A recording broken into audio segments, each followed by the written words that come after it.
kita bisa kembali menghadiri pengajian rutin untuk membahas adab dan akhlak di dalam Islam yang kita ambil dari Kitabul Jami', dari kitab Bulughul Maram yang ditulis oleh Imam Ibn Hajar Al-Asqalani rahimahullah.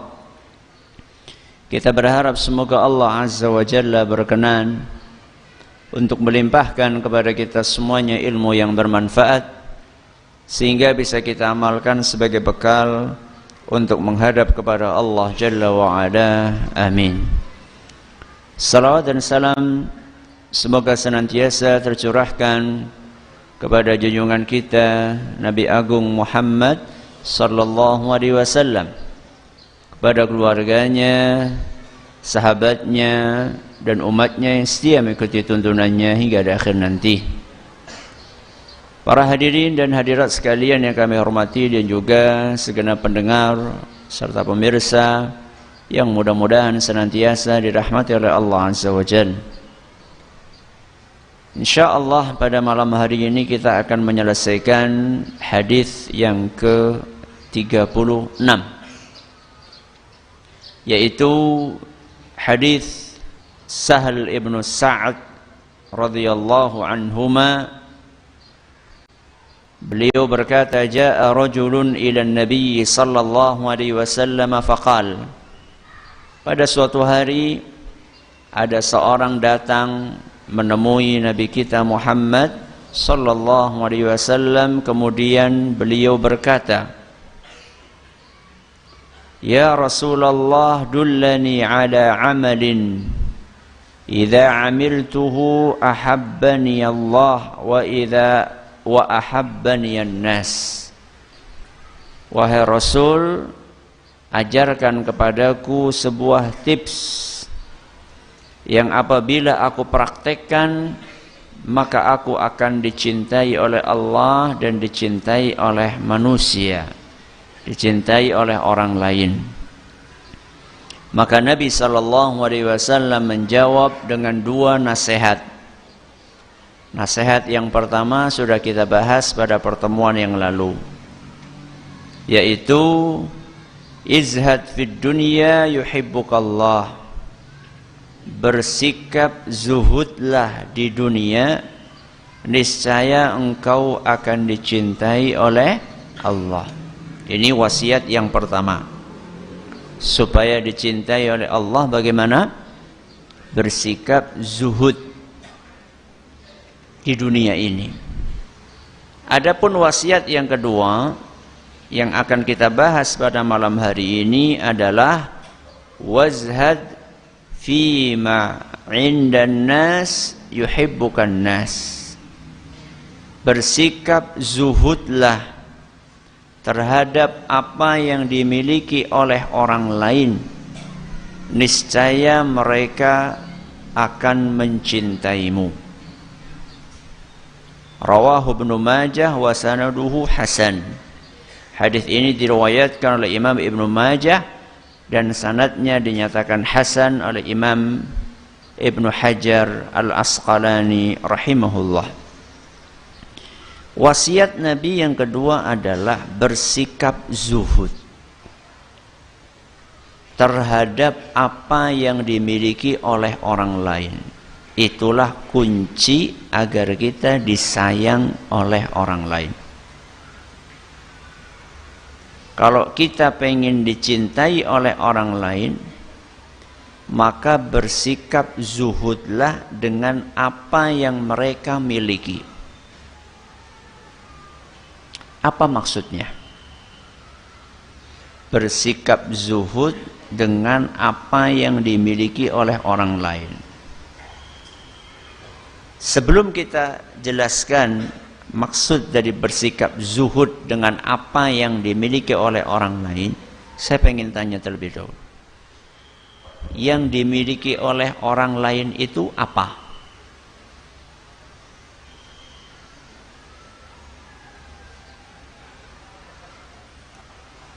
Apa-apa? Ya apa maksudnya?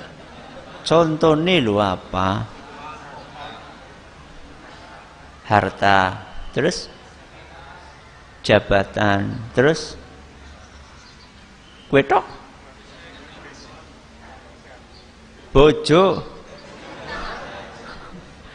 betul, ya, anak, rumah, mobil, HP, sawah, pohon buah. Nabi SAW pesan, kalau kamu pengen dicintai sama orang lain, bersikap zuhudlah dengan apapun yang dimiliki oleh orang lain. Apa maksudnya bersikap zuhud? Aja kepenginan. Aja apa? Kepenginan. Maksudnya Ustadz, jangan engkau kepenginan untuk ikut menikmati apa yang dimiliki oleh orang lain. Apa? Jangan kepenginan untuk ikut menikmati apa yang dimiliki oleh orang lain.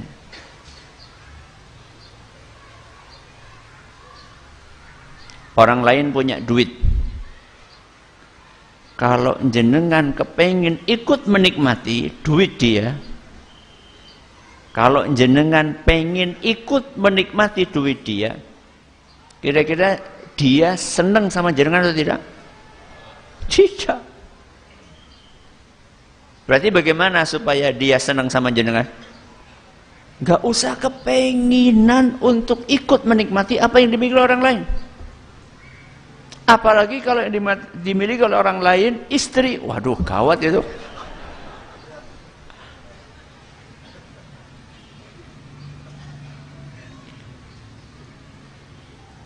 Ayah kami Ustaz Zaini Muhayyad rahimahullah, beliau sering menyampaikan nasihat seperti ini. Seapik-apike klambine wong liya, esih luwih apik klambine dhewek. Apa? Seapik-apike klambine wong liya, esih luwih apik klambine dhewek. Sebagus-bagus bajunya orang lain, masih lebih bagus bajunya sendiri. Pertanyaannya, kenapa? Betul. Kalau baju sendiri itu bisa dipakai. Kalau baju orang lain tidak bisa kita pakai. Itu sebenarnya bahasa kiasan. Bahasa kiasan. Beliau ingin menasihati saya saat itu, bahwa secantik-cantiknya istri orang lain, itu masih lebih cantik istri sendiri. Kenapa? Ya pada baik mau coba, bisa tinggal.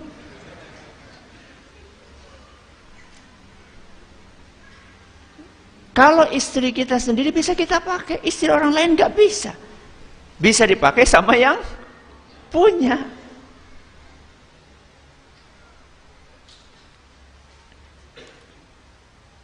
Jadi manusia itu Allah ciptakan punya sifat bawaan senang dengan harta. Betul? Itu nggak membedakan antara ustadz dengan bukan ustaz, para boy. Ya. Nah ketemu duit ya matane biru apa abang kok hijau? Abang. Sama aja. Kita ini punya bawaan senang dengan dunia. Karena memang dunia itu hulwatun khadirah. Kata Rasul SAW, inna hadhihi dunya hulwatun khadirah. Sesungguhnya dunia ini manis dan hijau, sehingga menggiurkan dunia itu. Jadi manusia itu diciptakan oleh Allah suka dengan dunia. Kalau ada orang lain ingin nyerobot apa yang kita sukai, senang atau tidak? Tidak senang. Kita tidak akan senang kepada orang lain yang pengen menyerobot apa yang kita sukai. Sebaliknya kalau kita ketemu sama orang yang nggak melek, yang nggak kepenginan dengan apa yang kita miliki, kita akan senang kepada dia.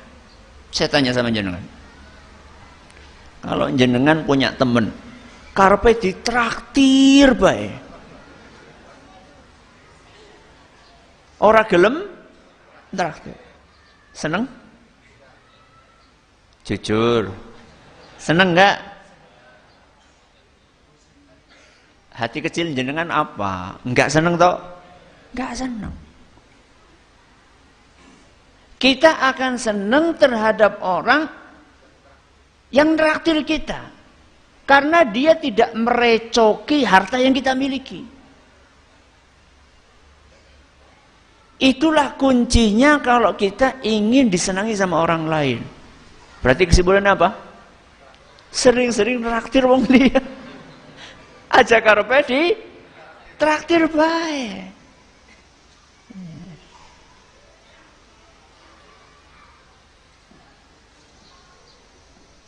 Contoh,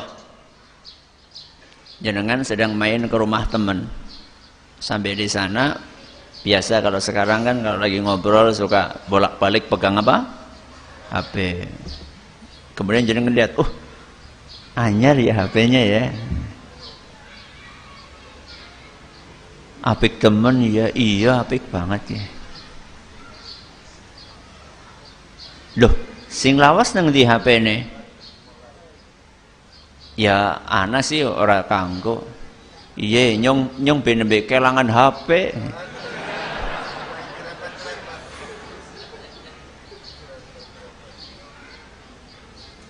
Saya tanya pada jenengan semua, kira-kira obrolan itu mengarahnya kepada apa? Minta. Betul? Dan kira-kira tabiat dasarnya orang kalau punya barang dimintai, seneng apa enggak? Enggak. Ustaz, kalau dikasih gimana Ustaz? Kalau dikasih, selama jenengan tidak minta-minta, silahkan. Selama tidak minta-minta. Dalam hadis yang diriwayatkan oleh Imam Bukhari dan Muslim, Umar ibn al-Khattab radhiyallahu anhu bercerita, kana Rasulullah sallallahu alaihi wasallam yu'tinil 'ata. Rasulullah sallallahu alaihi wasallam berapa kali pernah memberi bantuan harta kepadaku, ngasih duit. Kepada siapa? Kepada siapa? Umar ibn al-Khattab. Umar itu bukan sosok sahabat yang seperti Abu Bakar dalam masalah harta, tidak seperti Utsman dalam masalah harta. Jadi Khulafaur Rasyidin itu unik ya. Abu Bakar kaya, Umar biasa, Utsman kaya, Ali biasa. Dari sisi apa? Kekayaan loh ya. Kita lagi bicara kekayaan dunia. Rasulullah Shallallahu Alaihi Wasallam tahu Umar ini orang yang pas-pasan. Dari sisi apa? Harta. Maka Nabi SAW kasih Umar, dibantu Umar sama Nabi SAW. Fa'aqulu, maka Umar pun berkata, a'tihi man huwa afqar ilaihi minni. Wahai Rasul, jika engkau berkenan, lebih baik engkau berikan harta ini kepada yang lebih fakir dibandingkan aku. Masya Allah. Sehingga gue nengkene angkat tangan.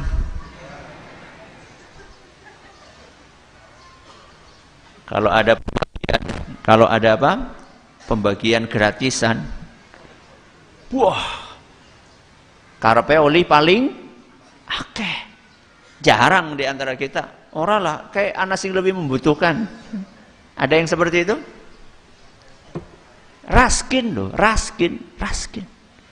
Wis genah-genah raskin. Kin kuwi artinya apa? Miskin. Wong gelangan emas kon jukut raskin kuwi kepriwe sih? Ya. Tabung gas. Pirang kilo? 3 kilo. Gas melon ya. Itu kan sudah jelas-jelas untuk rakyat miskin. Wong dua restoran gede kok malah jukute sing melon ki kepriwe gitu loh.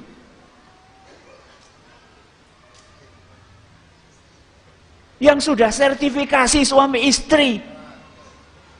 Ayo kok. Jukutnya kok gas melon gitu loh, gimana? Ambil yang berapa? 12 kilo.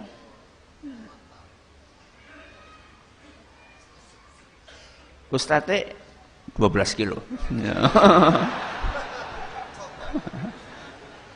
Orang kur ngomong tok. Ya. Banyak yang lebih membutuhkan dibandingkan kita. Ya.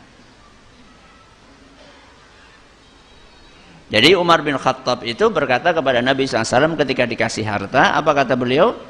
Wahai Rasul, berikan kepada yang lebih fakir, yang lebih butuh. Maka apa kata Nabi SAW? Khudhu, ambil, ambil. Idza ja'aka min hadzal mali syai'un wa anta ghairu musyrifin wala sa'ilin fakhudhu. Ketika ada harta datang kepadamu, dikasih sama orang lain, dalam keadaan engkau tidak tamak dan engkau juga tidak minta, fakhudhu, ambil. Jadi aturannya apa? Kalau ada harta itu datang kepada kita, apapun bentuknya, makanan, apa tadi? HP, ya, terus kendaraan. Kalau ada orang ngasih kamu tanpa engkau tamak, tamak itu orang kepenginan. Dari awal itu Anda biasa aja, nggak pengen, juga nggak pernah nyinggung-nyinggung. Karena ada kadang-kadang ada orang minta tapi dengan bahasa yang halus. Ya kayak tadi. Ya. HP sing lawas ndi? Ana kowe nang ora kanggo. Aduh jan HP ku nembe ilang kuwi jenenge njaluk. Cuman dengan bahasa yang apa? Halus. Ya. Itu berarti ada keinginan. Ada apa? Keinginan. Kata Nabi SAW, andaikan ada harta datang kepadamu, engkau dikasih sama orang lain, dalam keadaan engkau tidak tamak kepada harta tersebut, dan engkau tidak minta, maka ambil. Buat apa wahai Nabi? Fatamawwalhu. Engkau bisa gunakan harta itu untuk kebutuhanmu, atau engkau kembangkan harta tersebut. Fa in syi'ta kulhu, kalau kamu mau makan, gunakan untuk beli makanan buat makan keluargamu. Wa in syi'ta tasaddaq bihi, dan kalau kamu mau engkau bisa sedekahkan. Jadi kalau misalnya kita merasa saya nggak butuh, cukup, kemudian tetap ada orang ngasih, kita bisa berikan kepada orang lain. Ya. dari dulu orang tua kami itu mendidik kami untuk menjadi tempat lewat. Menjadi tempat apa? Lewat. Apa itu? Talang. Orang ngasih terus bagi maning, mau ngasih bagi maning gitu loh. Kalau di pondok kan banyak santri gitu ya. Insya Allah tidak akan berlebih-lebih. Begitu datang bagi. Ya sing seneng siapa nih? Santri. Ya nyong ya seneng. Ya. Bahkan ada seorang kiai mengatakan apa? Dadiyo talang sing ora teles. Apa? Dadiyo talang sing ora teles. Talang itu apa? Jalan air. Ya, pipa jalan air. Air itu kan cuma lewat saja di situ kan. Tapi aja teles, priwen jajal.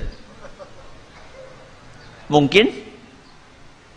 Ya kalau dalam dunia nyata talang nggak teles ya udah talang jenenge. Tapi ini adalah bahasa apa? Kiasan. Kalau engkau dititipi sama orang, contoh, jadi panitia pengajian, menggalang dana. Kalau amanahnya dari orang yang ngasih untuk pengajian, jangan ambil sedikit pun. Dadiyo talang sing ora teles. Ya. Anda punya lembaga pendidikan, punya pesantren, punya panti asuhan. Jangan nyari kekayaan dari situ. Orang infak gunakan untuk sesuai dengan apa yang dia inginkan. Dia infak untuk masjid aja dicukut.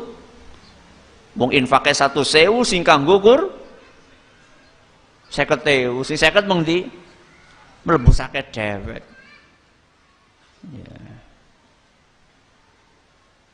Maka kata Nabi SAW, kalau kamu ingin manfaatkan, manfaatkan. Kalau kamu ingin makan, makan. Kalau kamu pengen sedekahkan, sedekahkan.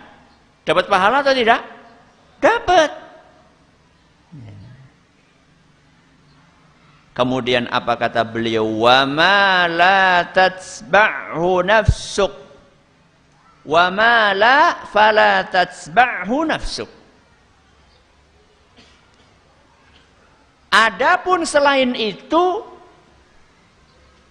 selain harta yang datang tanpa engkau tamaki dan tanpa engkau minta, maka jangan hatimu engkau jadikan kepengin terus kepada harta tersebut. Ya tadi yang saya katakan, wong dia nggak nawari HP sama kita, kok kita nanya, cerita, ya. Nyindir kowe ora menemon kowe. Hati-hati lo mubadzir lo. Innal mubadzirina kanu ikhwanas syayatin. Wah metu dalil maning. Kecuali kalau Anda mengingatkan dia bukan karena ada udang di balik batu, itu lain masalah. Enggak apa-apa. Anda mengingatkan, loh ganti maning HP ini, loh wingi wis ganti loh. Sing wingi endi? Ya si ana sih kayak second 5. Masya Allah, mubazir. Kok pengen aku ora kepengin ora. Aku duwe HP, saya itu pengen nasihati. Berarti kan misinya beda. Kalau yang pertama tadi kan dia punya misi. Ya. Misinya dia pengen HP-nya. Kecuali kalau kita mengatakan sama dia, itu kita punya temen loh, dia itu butuh HP, tapi dia nggak punya, mendingan kamu berikan sama dia, itu lain masalah. Ya. Ketika orang meminta untuk orang lain, itu tidak apa-apa, bukan untuk apa? Diri sendiri, apalagi untuk kepentingan umum. Apalagi untuk kepentingan umum, masjid misalnya, panjenengan jadi panitia apa? Pembangunan masjid, kemudian jenengan menawarkan kepada orang lain, ayo infak buat masjid, bukan buat pribadi, tidak apa-apa. Rasulullah SAW pernah seperti itu. Ketika orang-orang pada berdatangan kepada beliau karena kelihatan kelaparan, maka Nabi SAW memotivasi para sahabatnya untuk sedekah. Buat siapa? Buat siapa? Buat orang lain. Bukan buat diri sendiri. Tidak apa-apa kalau seperti itu. Ya. Muttafaqun alaih, hadis riwayat Bukhari dan Muslim. Jadi gimana supaya kita itu dicintai sama orang lain? Apa? Bersikap zuhud dengan apa yang dimiliki orang lain. Apa maksudnya bersikap zuhud tadi? Jangan kepenginan untuk menikmati apa yang dimiliki oleh orang lain. Ada seorang ulama besar namanya Imam Al-Hasan Al-Basri. Siapa? Imam Al-Hasan Al-Basri. Beliau tinggalnya di kota Basrah. Namanya saja Al-Basri. Berarti tinggalnya di mana? Basrah. Basrah niku teng pundi? Irak. Pada suatu hari ada orang datang ke Irak, ke kota Basrah. Kemudian dia bertanya, siapa sih orang Basrah yang paling terpandang di sini? Siapa sih orang Basrah di sini yang paling dihormati, yang paling disegani? Ternyata jawabannya sama. Yang paling dihargai di sini adalah Imam Al-Hasan Al-Basri. Biasanya kan kalau kita kemana-mana, siapa sih orang yang paling terpandang? Yo sing paling sugih. Loh kayak sing umahnya paling gede. Rata-rata seperti itu. Oh itu yang kerja di Mabes. Ya.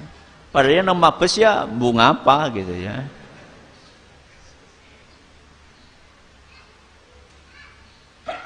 Maka kemudian orang itu bertanya, bima sadakum, kok bisa yang paling terpandang justru sosok ulama? Bukan orang kaya, bukan pejabat. Kok malah yang paling terpandang, yang paling terhormat kok ulama?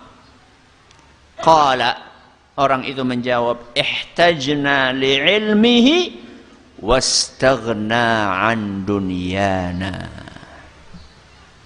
Beliau menjadi paling terhormat di kota ini karena kami semua satu kota butuh dengan ilmu beliau, sedangkan beliau tidak butuh dengan harta kami. Itu beliau jadi terhormat. Karena apa?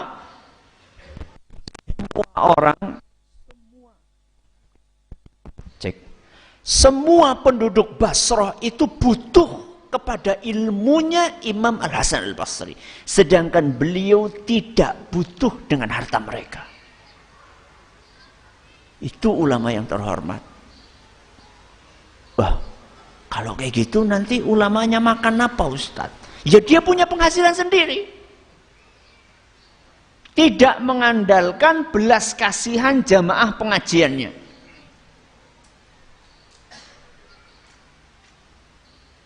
Masih ingat?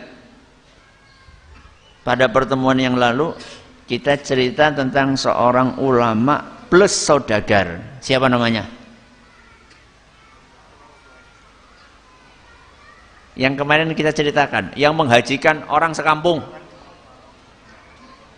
Ulama. Bagus. Ibnul Mubarak. Abdullah Ibnul Mubarak.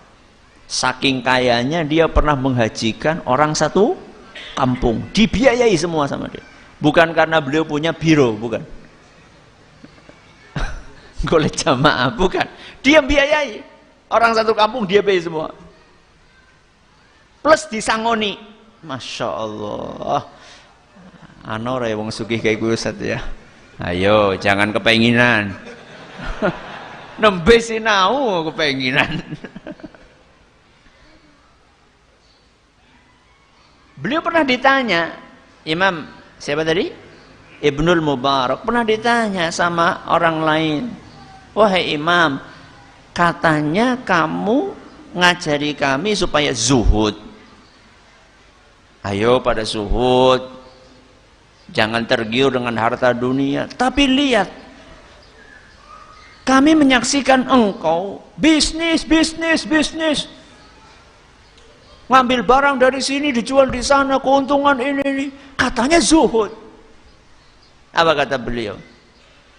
Aku lakukan ini semua untuk menjaga harga diriku supaya aku tidak minta-minta. Jadi kalau panjenengan melihat ada kiai bisnis, itu jangan dicibir, kiai kok hubud dunia.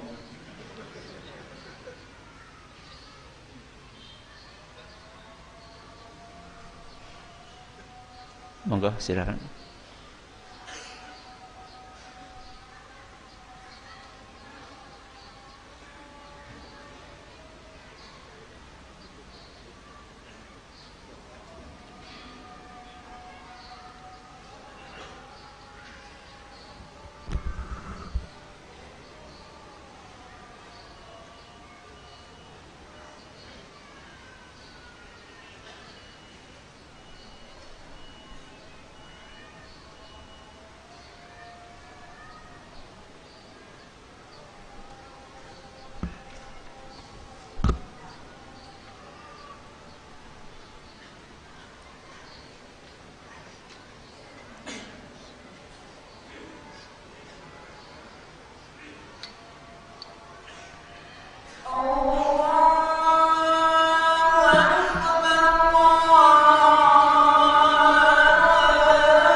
Alhamdulillah Rabbil Alamin. Assalatu wassalamu ala nabiyina Muhammadin wa ala alihi wa sahbihi ajma'in. Amma ba'd.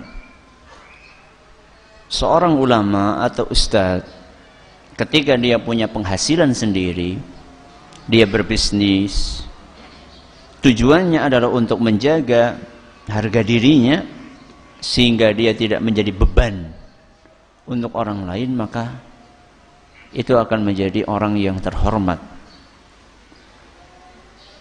Kehormatan ulama itu sesuatu yang bisa jatuh,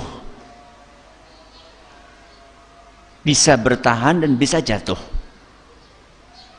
Hal itu terlihat dari obrolan antara Umar ibn al-Khattab radhiyallahu anhu dengan seorang sahabat yang lainnya, sahabat Nabi SAW yang bernama Ka'ab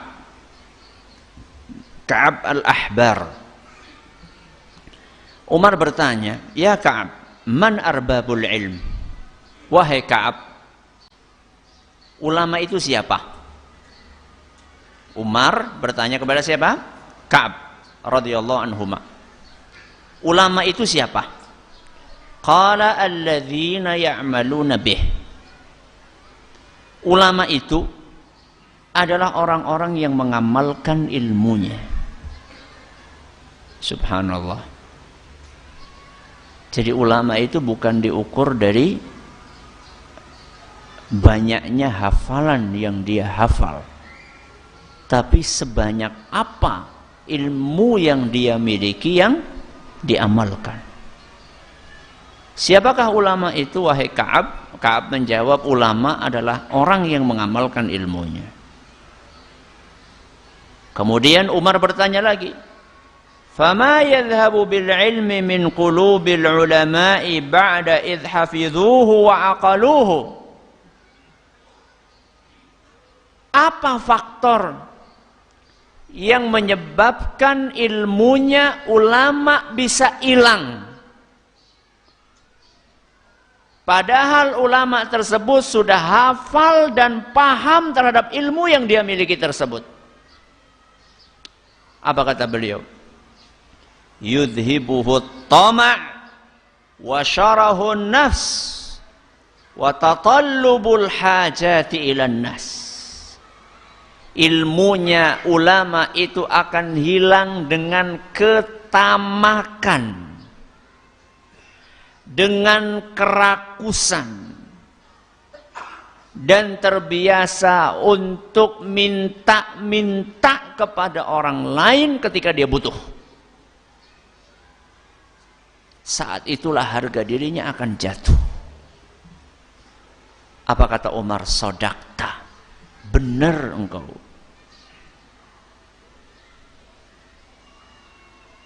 Makanya kedekatan ulama dengan pejabat itu terpuji atau tercela?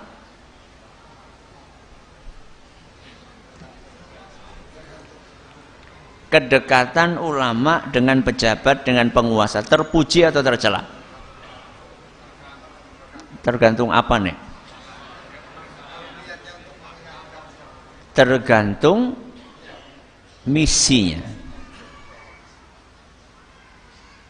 Kalau dia dekat dengan penguasa dengan maksud untuk mewarnai, untuk menasehati, maka bagus. Tapi kalau dia dekat dengan penguasa untuk diwarnai atau untuk mengejar materi duniawi, saat itulah kehormatannya akan jatuh.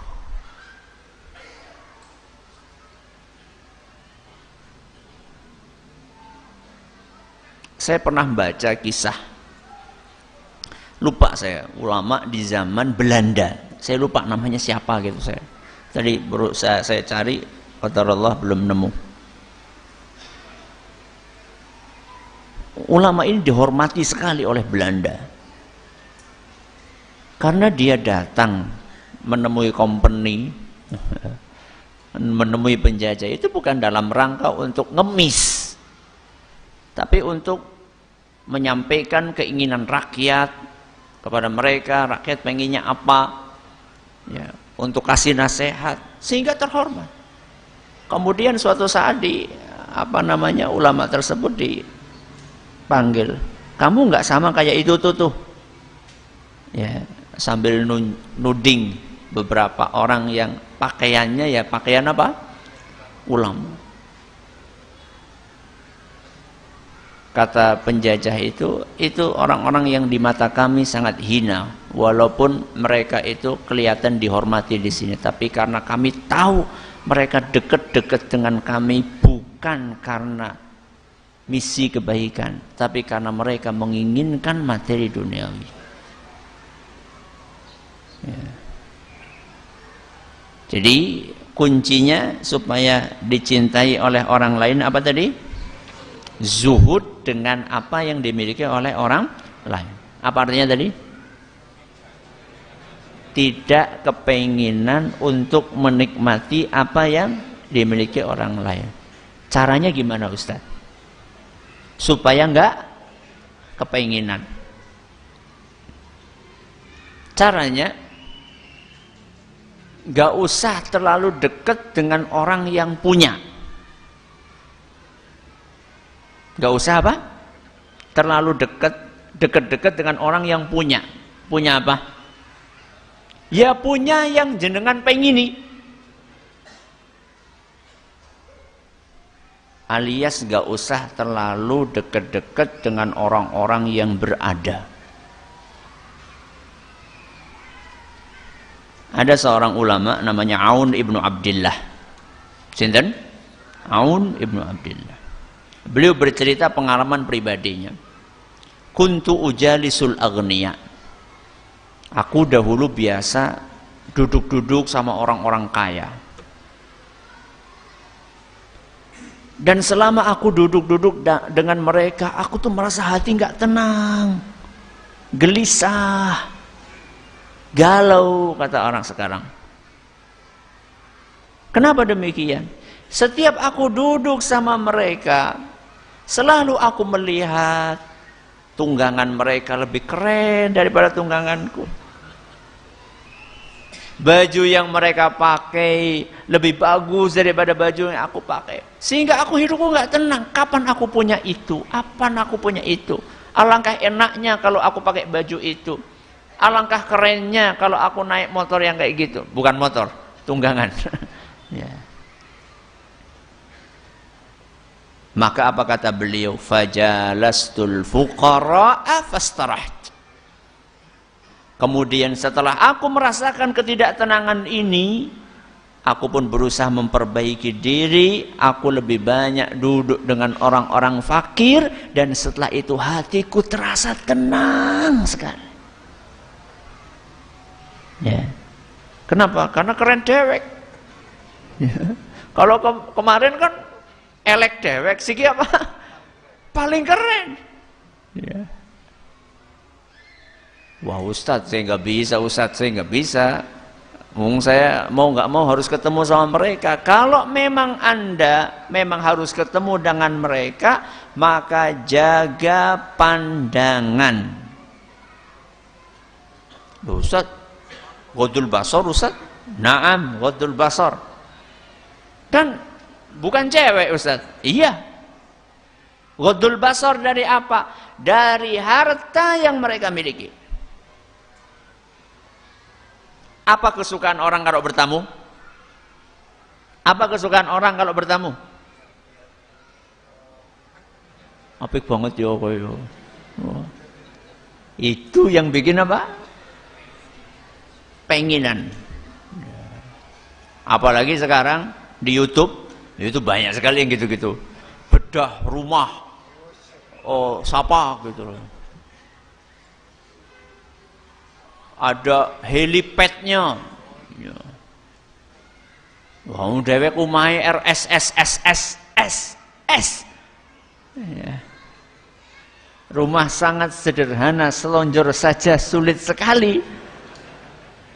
Kok nonton nih orang yang punya rumah, kaji atau tayangan ya, vlog tentang orang yang punya rumah ada helipadnya, kemudian turun ke basement, koleksi apa nih?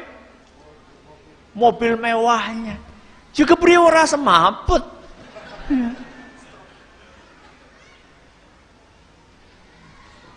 Termasuk ibu-ibu nih kalau hadir pengajian, nggak usah pakai perhiasan, Bu.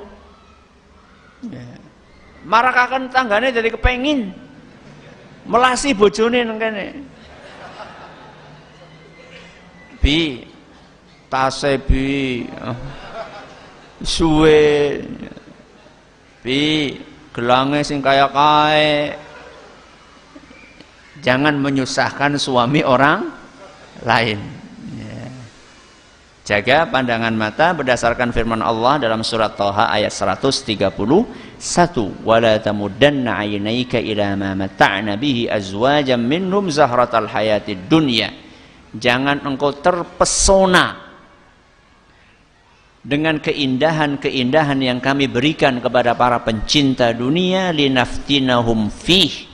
Kami berikan itu sebagai ujian buat mereka. Wa rizqu rabbika khairu wa abqa. Rizki dari Allah itu lebih baik dan lebih kekal. Al-Quran surat Thaha ayat 131. Alhamdulillah kita menyelesaikan hadis nomor 36. Insyaallah pada pertemuan berikutnya kita akan berpindah ke hadis nomor 37. Terima kasih atas perhatiannya. Mohon atas segala kurangannya. Kita tutup dengan membaca Subhanakallahumma wa bihamdika asyhadu an la ilaha illa anta astaghfiruka wa atubu ilaik. Wassalamualaikum warahmatullahi wabarakatuh.